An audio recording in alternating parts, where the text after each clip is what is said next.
Good morning class 8। कैसे हैं आप सब? I think you all are doing well.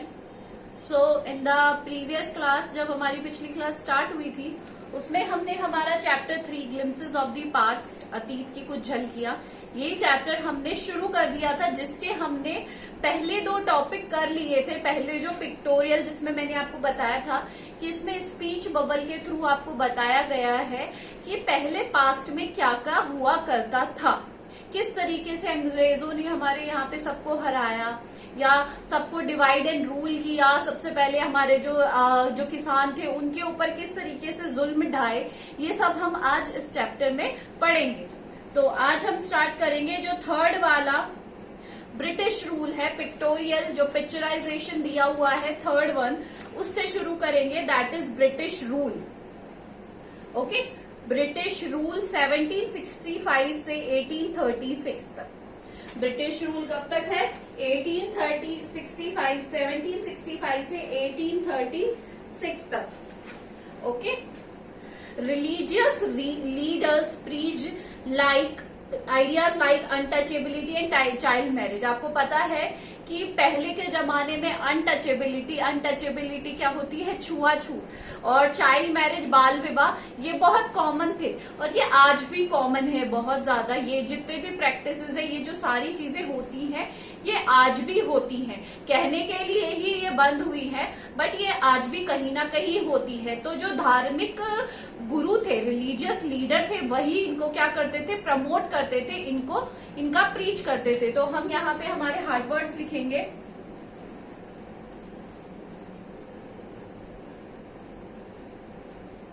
Untouchability,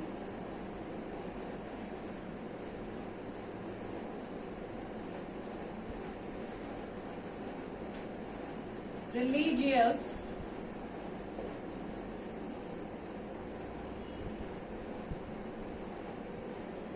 preach. Got it?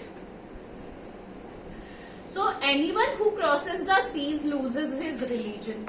कोई भी अगर समुद्र पार करके दूसरे देश में जाएगा तो उसका धर्म क्या हो जाता है? भ्रष्ट हो जाता है। यहाँ देखेंगे एक गुरु है, वो कह रहे हैं कि जो भी यहाँ से दूसरे कंट्री में जाएगा, दूसरे देश में जाएगा, तो वो अपना रिलीजन, अपना धर्म को क्या है? खो देगा। ऐसा नहीं है, बल्कि all the misery in the world is due to women. Misery का मतलब होता है गरीबी, परेशानियां जितनी भी है। तो और कई धर्म के जो गुरु थे, उनका ये मानना था कि जो जितनी भी परेशानियां हैं हमारे यहाँ पे, उनका कारण औरतें हैं, यानी women is responsible for all that. Women responsible है, औरतें रिस्पॉन्सिबल है इसके लिए।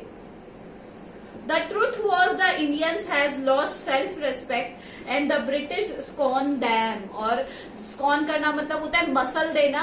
जो इंडियंस थे उन्होंने अपनी जो सेल्फ रिस्पेक्ट है उसे एकदम खो दिया था और अंग्रेजों ने उन्हें एकदम मसल दिया था। scorn का मतलब होता है मसल देना।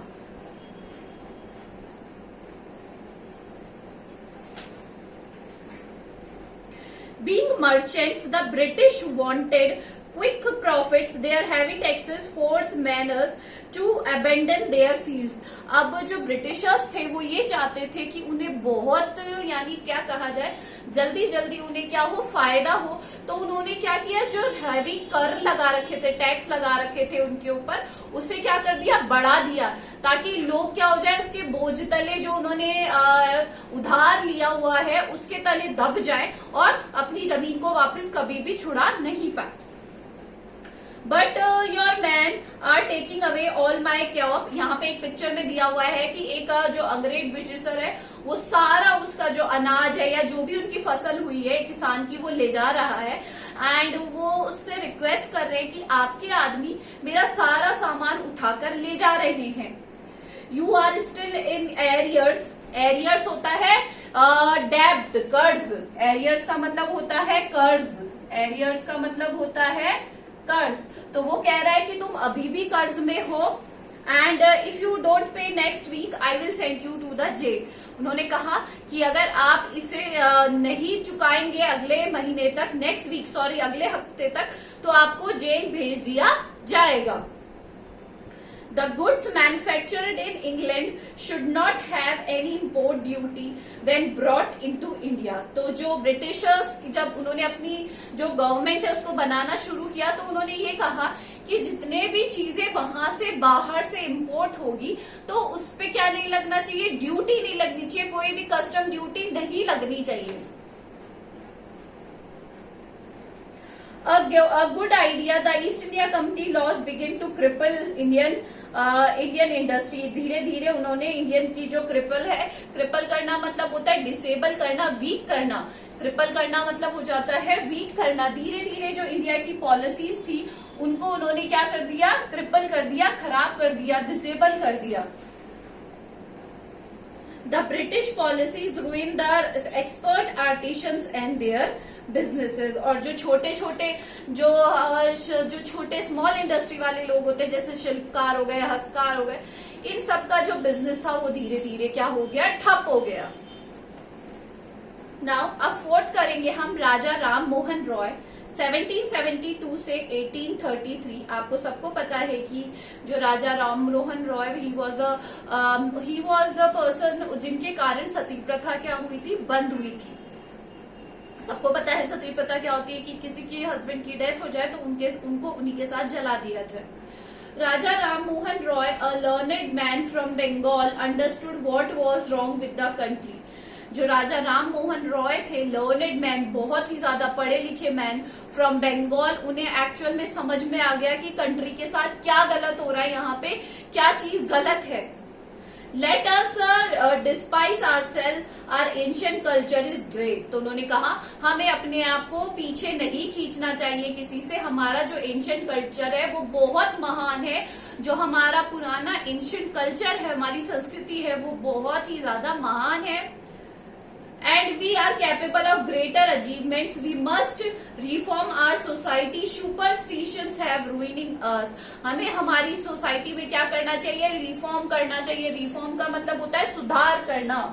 क्या होता है रिफॉर्म का मतलब, सुधार करना. हमें हमारी सोसाइटी में सुधार करने चाहिए. जो सुपरस्टिशन है, सुपरस्टिशन का मतलब होता है अंधविश्वास. अंधविश्वासों के कारण जो हमारी सोसाइटी है वो धीरे धीरे खराब हो रही है, खत्म होती जा रही है. तो सुपरस्टिशंस का मतलब होता है अंधविश्वास. सुपरस्टिशंस का मतलब होता है अंधविश्वास.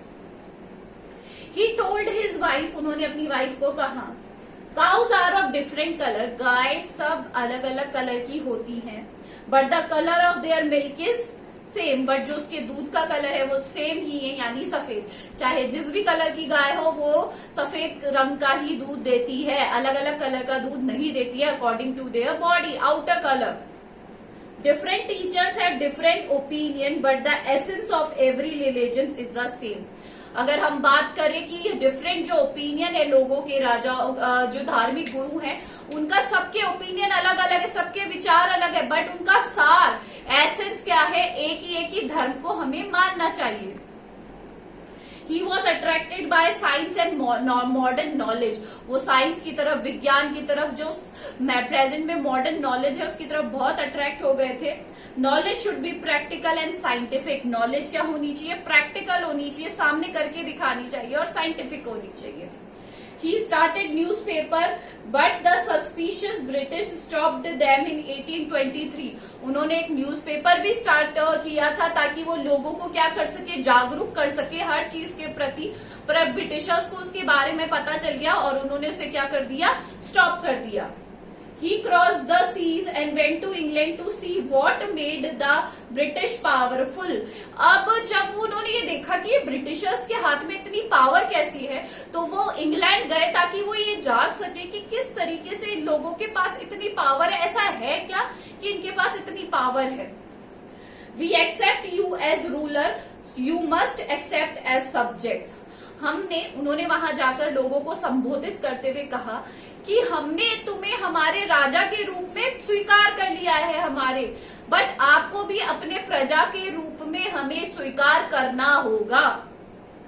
But you must remember the responsibility a ruler owns to his subject. और आपकी क्या जिम्मेदारी होनी चाहिए एक प्रजा की तरफ, ये आपको समझना होगा। उन्होंने ये कहा कि जिस तरीके से एक राजा अपनी फैमिली का ध्यान रखते हैं, अपने परिवार का ध्यान रखते हैं, उसी तरीके से आपको भी हमारी जो प्रजा है या हम जो लोग हैं उनका ध्यान रखना पड़ेगा। आया सबको समझ में? आज हम ये दोनों करेंगे, आपको ये सारे के सारे कॉपी में करने हैं। अभी हमने लास्ट वर्ड और देखा था एक, that is subjects. What is your homework for today? You have to do these in your reader copy with the word meanings. आपको इसको करना है सबको and send it on my personal number. This is all for today. Thank you.